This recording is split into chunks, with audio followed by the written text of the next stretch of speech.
آپ دیکھیں کہ اللہ تعالیٰ نے قرآن مجید میں حضرت ابراہیم علیہ السلام اور حضرت اسماعیل علیہ السلام کا واقعہ بیان فرمایا۔ وہ واقعہ جب حضرت ابراہیم علیہ السلام حضرت اسماعیل علیہ السلام کو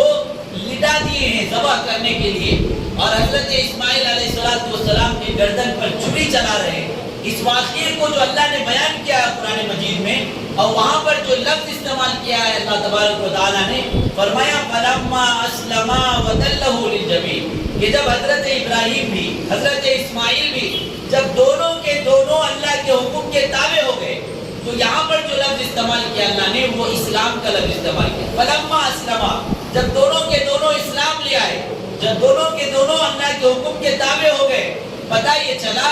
کہ اسلام کہتے ہیں کہ اپنی خواہشوں پر چھری چلایا جائے، اسلام کہتے ہیں کہ پورے طور پر اللہ کے حکم کے تابع ہو جایا جائے، اسلام کہتے ہیں کہ مکمل اللہ کے سامنے اپنے آپ کو نچھاور کر دیا جائے۔ اب دیکھیں کہ حضرت ابراہیم علیہ السلام جب اللہ نے حکم دیا کہ ان بتوں کی سے بیزاری کا اعلان کرو، تو حضرت ابراہیم علیہ السلام نے ان بتوں سے بیزاری کا اعلان کیا۔ جب اللہ نے یہ حکم دیا کہ اپنے رشتہ داروں کو چھوڑو،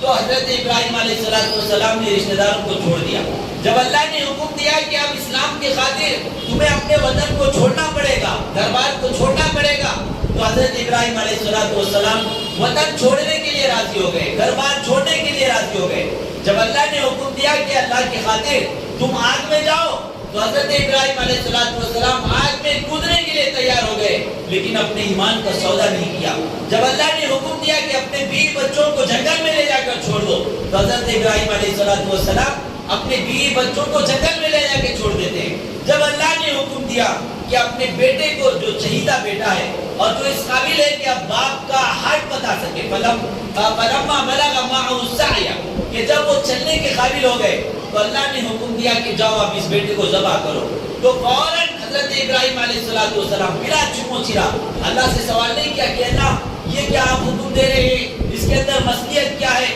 اس کے اندر علت کیا ہے، اس کا مقصد کیا ہے، کوئی سوال نہیں۔ جب اللہ نے کہہ دیا تو ہم کو ماننا ہے، ہم اللہ کے بندے ہیں، ہم کو اللہ کا حکم سمجھ میں آتا ہے تب بھی ہم کو کرنا ہے، سمجھ میں نہیں آتا تب بھی ہم کو کرنا ہے، اس کی حکمت ہم کو پتا ہے تب بھی کرنا ہے، اس کی حکمت ہم کو نہیں پتا ہے تب بھی کرنا ہے۔ حضرت ابراہیم علیہ السلام نے اپنے بیٹے سے پوچھا کہ یا بنی انی ارا فی المنام انی اذبحک فانظر ماذا تری، کہ بیٹے میں خواب میں دیکھ رہا ہوں کہ میں تم کو ذبح کر رہا ہوں، تو تم بتاؤ تمہاری کیا رائے ہے۔ یہ جو حضرت ابراہیم علیہ السلام نے بیٹے سے رائے پوچھی ہے، اس لیے نہیں پوچھی کہ اگر بیٹے کہے کہ نہیں میں ذبح ہونے کے لیے تیار نہیں تو حضرت ابراہیم علیہ السلام اپنے ارادے کو بدل دیں گے، ایسا نہیں، بلکہ حضرت ابراہیم علیہ السلام اپنے بیٹے کی بھی رائے جاننا چاہ رہے ہیں، اس کی جذبہ ایمانی کو تول رہے ہیں کہ بیٹے کے اندر کتنا جذبہ ایمانی ہے۔ حضرت اسماعیل علیہ السلام نے فرمایا یا ابتی فعل ما تؤمر، اے میرے والد گھبرائیے نہیں، پریشان نہ ہوئیے، سوچیے نہیں، جس چیز کا حکم اللہ نے دیا ہے اب کل گزریے۔ یہ ایمان تھا، اس بات کا حکم دے رہے ہیں کہ مجھے ذبح کر دیجیے اگر اللہ نے کہا ہے ذبح کرنے کو، مجھے قربان کر دیجیے اگر اللہ نے کہا ہے قربان کر دینے کو۔ یہ جذبہ ایمانی تھا۔ آج ہم کو نماز پڑھنا نہیں ہوتا ہے، آج ہم کو اپنے خواہشات پر چھری چلانے کے لیے ہم تیار نہیں ہیں، اپنے خواہشات کو پیچھے رکھنے کے لیے ہم تیار نہیں ہیں، لیکن حضرت اسماعیل علیہ السلام کا ایمان دیکھیں کہ حضرت اسماعیل علیہ السلام یہ کہہ رہے ہیں کہ اگر اللہ کا یہ حکم ہے کہ میں اپنی جان دے دوں تو میری جان لے لیجیے، اللہ کا یہ حکم ہے کہ اگر میرے گردن پر چھری چلایا جائے تو آپ میرے گردن پر چھری چلا دیجیے۔ چنانچہ حضرت ابراہیم علیہ السلام حضرت اسماعیل علیہ السلام کو لے کے جاتے ہیں اور جو ہے